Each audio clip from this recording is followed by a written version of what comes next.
about The Simpsons predicting a big news event. The story this time is that the iconic TV show eerily predicted the outbreak of the search for Titanic submersible that went missing on Sunday, and now Simpsons have predicted the real life event in 2006. It's going viral on social media. The Simpsons showmakers have time machines.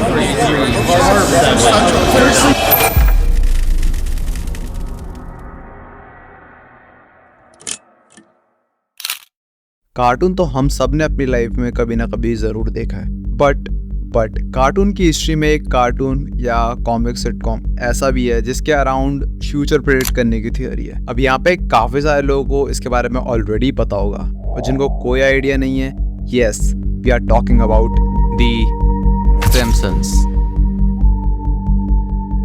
कुछ लोगों का कहना है ये काफ़ी बड़े बड़े events already predict कर चुका है और कुछ लोगों का कहना है कि ये काफ़ी बड़े बड़े इवेंट्स प्रेडिक्ट करने वाला है। एंड व्हेन आई से बड़े बड़े इवेंट, आई मीन एक्चुअली बड़े इवेंट्स जो फ्यूचर में हम सबकी मौत का कारण ही बन सकते हैं।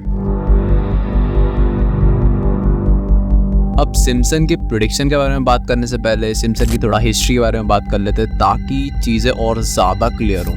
So today we are diving into the fascinating world of the Simpsons, the iconic TV show known not just for the humor but also for the uncanny ability to predict the future. And guess what? Simpsons ने काफ़ी ऐसे prediction भी करी हैं जिसके connection India के साथ हैं, yes, हमारी कंट्री के साथ।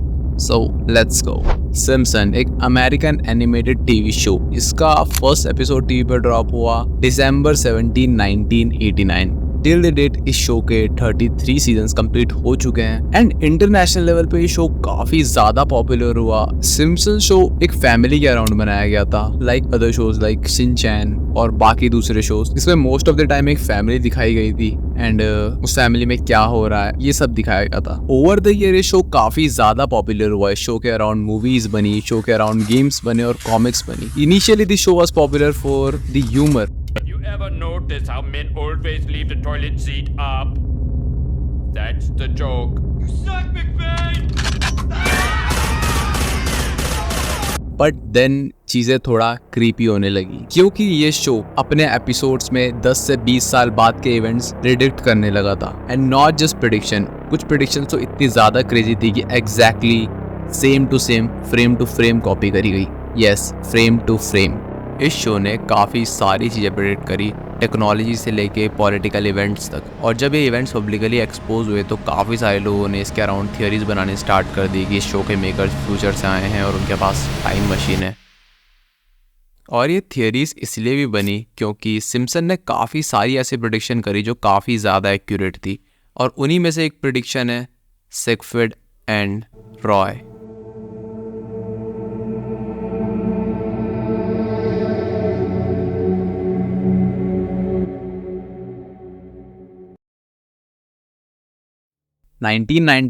सीजन 5 एपिसोड नंबर 10 सिम्पसन का एक और एपिसोड ड्रॉप हुआ। अब मैं तुम्हें इस प्रेडिक्शन के बारे में बताऊं उससे पहले मैं तुम्हें बता दूं कि सिगफ्रिड एंड रॉय एक रियल लाइफ डुओ है जो बहुत बड़े एंटरटेनर है, जो एंटरटेन करते हैं अपने शोज में एक्ट करके टाइगर्स के साथ, एनिमल्स के साथ, स्पेशली वाइट टाइगर्स के साथ। और सिम्पसन शो में उन्हीं के दो पैरोडी कैरेक्टर हैं, गंटर और अर्नेस्ट,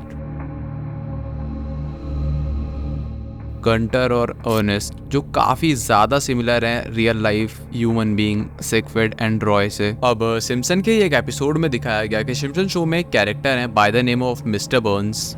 वो एक कसिनो खोलते हैं, एक लग्जरी एक्सपेंसिव कसिनो, जिसमें वो एक शो होस्ट करते हैं जिसमें वो बुलाते हैं सिगफ्रिड एंड रॉय के पैरोडी कैरेक्टर गंटर और अर्नेस्ट को कि तुम आओ और एंटरटेन करो वाइट टाइगर्स के साथ। और जब ये शो स्टार्ट होता है तो बीच परफॉर्मेंस में जब ये शो चल रहा था तो गंटर और अर्नेस्ट का ही एक ट्रेन्ड वाइट टाइगर उनके ऊपर अटैक कर देता है, जिसकी वजह से उनको काफ़ी ज़्यादा इंजरी आ जाती है। यह एपिसोड टेलीकास्ट हुआ 1993 में एंड गेस व्हाट, इसके बाद क्या हुआ होगा। 1993 में यह एपिसोड आया और इस एपिसोड के कुछ साल बाद जब सिगफ्रिड एंड रॉय हॉर्न जब रियल लाइफ में अपना एक लाइव परफॉर्मेंस दे रहे थे with one of their trained white tiger, तो मिड शो में उन्हीं का एक ट्रेन्ड वाइट टाइगर जिससे तो पहले काफ़ी सारे इवेंट्स कर चुके थे, वो रॉय हॉर्न के ऊपर अटैक कर देता है एंड उसके बाद रॉय हॉर्न को काफ़ी ज़्यादा इंजरी आ जाती है। ये क्लिप तुम इंटरनेट पे देख सकते हो, तुम्हें कहीं भी मिल जाएगी। मैं यहाँ पे क्लिप प्ले नहीं करूँगा due to YouTube India guideline. But unfortunately Simpson की ये प्रेडिक्शन तो प्रेडिक्ट हो जाती है, जो होनी तो नहीं चाहिए थी। पर सिम्पसन ने सिर्फ यही प्रेडिक्ट नहीं करा था, सिम्पसन ने बहुत सारी ऐसी चीज़ें भी प्रेडिक्ट करी हैं इंडिया को लेके जो फ्यूचर में हमारे लिए काफ़ी ज़्यादा डेंजरस हो सकती हैं। बट स्टिल काफ़ी सारे लोगों को इस प्रेडिक्शन के बाद भी या फिर इतनी सारी थियरीज़ के बाद भी, इतने सारे न्यूज़ के बाद भी, इतने सारे इवेंट्स के बाद भी इस चीज़ पे यकीन नहीं होगा कि सिम्पसन एक कार्टून, एक टीवी शो फ्यूचर प्रेडिक्ट कैसे कर सकता है। बट वेट, अगर तुम्हें अभी तक यकीन नहीं हुआ है ना, तो अगली प्रेडिक्शन से ज़रूर हो जाएगा, बिकॉज अभी तक की most famous and the most accurate prediction है पार्ट टू द फ्यूचर।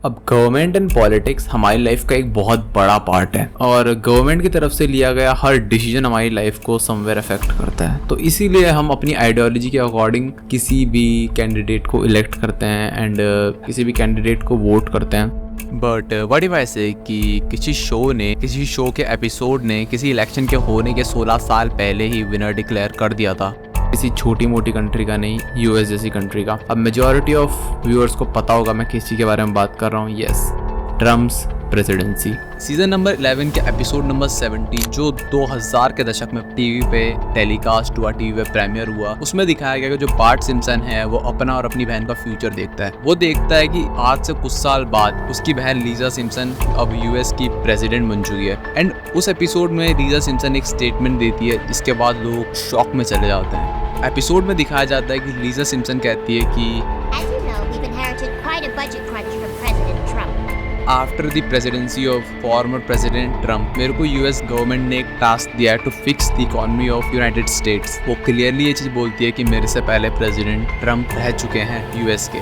और ये एपिसोड प्रीमियर हुआ सन 2000 में। इस एपिसोड के ड्रॉप होने के 16 साल बाद यूएस में प्रेसिडेंट बनते हैं डोनाल्ड ट्रम्प। इस इवेंट की प्रेडिक्शन के बाद काफ़ी सारे लोगों ने चीज़ में बिलीव करना स्टार्ट कर दिया था कि हाँ, इस शो के मेकर्स फ्यूचर से आए हैं और ये शो फ्यूचर प्रेडिक्ट करता है। पर ये प्रेडिक्शन यहीं पे ख़त्म नहीं होती, क्योंकि क्रेजी प्रेडिक्शन तो इसके बाद हुई जब शो में दिखाया गया scene frame to frame recreate हुआ रियल लाइफ में। सिम्पसन के एक एपिसोड में ये सीन दिखाया गया जहाँ पे ट्रम्प एक एस्केलेटर से नीचे आ रहे हैं अपने फॉलोअर से, अपने सपोर्टर से मिलते हुए। ये एक एपिसोड में दिखाया गया एंड यही सेम चीज रिक्रिएट हुई ट्रम्प के प्रेसिडेंट बनने के बाद, as you can see in the video.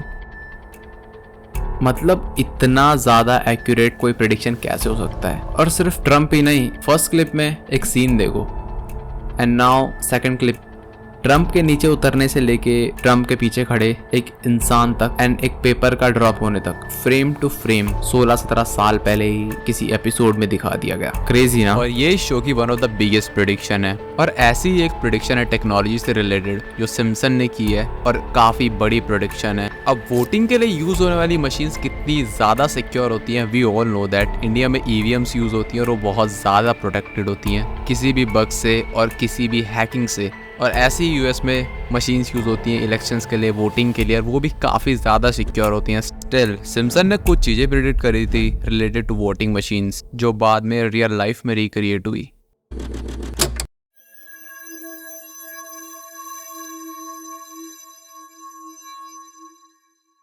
Faulty voting machine. In 2008 Simpson का एक एपिसोड ड्रॉप हुआ by the name of Treehouse of the Horror. इसमें दिखाया गया कि यूएसए में इलेक्शंस हो रहे हैं एंड होमर सिम्पसन वोट करने जाता है बराक ओबामा को। एंड जब होमर सिम्पसन वोटिंग मशीन के पास जाता है एंड वो ओबामा को वोट करता है तो वोट तो होता है, but somehow voting machine Obama के ऑप जॉन मैकेन को वोट सबमिट कर देती है, जिससे होमर काफ़ी ज़्यादा फ्रस्ट्रेट हो जाता है बिकॉज वो वोट तो ओबामा को करना चाहता है पर वोटिंग मशीन उसका वोट जॉन मैकेन को सबमिट करती है। आफ्टर दिस एपिसोड कुछ साल बाद इंटरनेट पे एक क्लिप वायरल होने लगी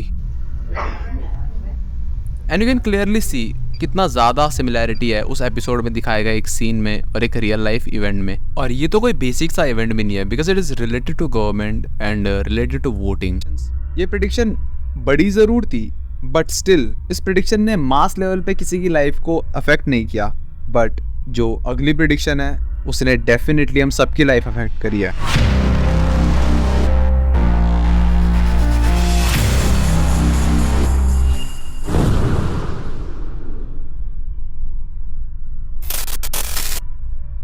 हाँ, तुम लोग सही सोच रहे हो। समवेयर सिम्पसन ने कोरोना को भी प्रेडिक्ट करा था। ईयर 1993 अगेन एपिसोड आया जिसका नाम था मर्ज इन द चेन्स। इस एपिसोड में क्लियरली दिखाया गया कि एक virus bye the name of Osaka flu बहुत रैपिडली कंट्री में फैल रहा है एंड ये वायरस एक दूसरे के कॉन्टैक्ट में आने से फैलता है। और क्रेजी बात तो ये है, ये वायरस जापान से आया था सिम्पसन के टाउन में। हाँ, ये वायरस दूसरी कंट्री से आया था सिम्पसन के टाउन में। एपिसोड में दिखाया गया कि ओसाका फ्लू से अफेक्टेड लोगों में कुछ कॉमन सिम्टम्स हैं like cough, fever and fatigue. ये सब दिखाया गया ईयर 1993 में and now rest is the history. साल 2020 में क्या हुआ ये हम सबको पता है।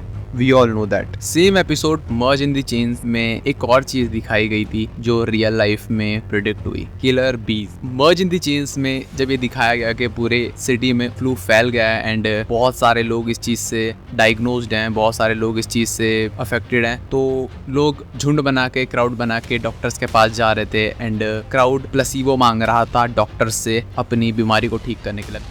अब जिन लोगों को नहीं पता कि प्लेसिबो क्या होता है, तो placebo is a kind of a substance जो डॉक्टर यूज़ करते हैं अपने पेशेंट्स को ठीक करने के लिए। इसी एपिसोड में ये चीज़ दिखाया गया कि जब पेशेंट्स को प्लेसिबो नहीं मिला तो उसी क्राउड में खड़े एक अफेक्टेड पर्सन ने एक ट्रक की तरफ पॉइंट करते हुए कहा कि हाँ, इसके अंदर शायद प्लेसिबो हो सकता है। एंड जब वो क्राउड उस ट्रक के पास गया और उन्होंने ट्रक खोला तो उन्हें देखने को मिला कि उसके अंदर बीज थे एंड नॉट जस्ट बीस, किलर बीस। और सिमिलर चीज़ हुई कोविड-19 के टाइम पे। जब कोविड-19 का आउटब्रेक हुआ उसके बाद रिपोर्ट्स आने लगी कि यूएस में giant hornets, same type of killer बीस दिखी हैं जो कि यूएस के एनवायरनमेंट के लिए और यूएस की बीस के लिए काफ़ी ज़्यादा बड़ा खतरा है। उसी टाइप की बीज जो उस एपिसोड में दिखाई गई थी।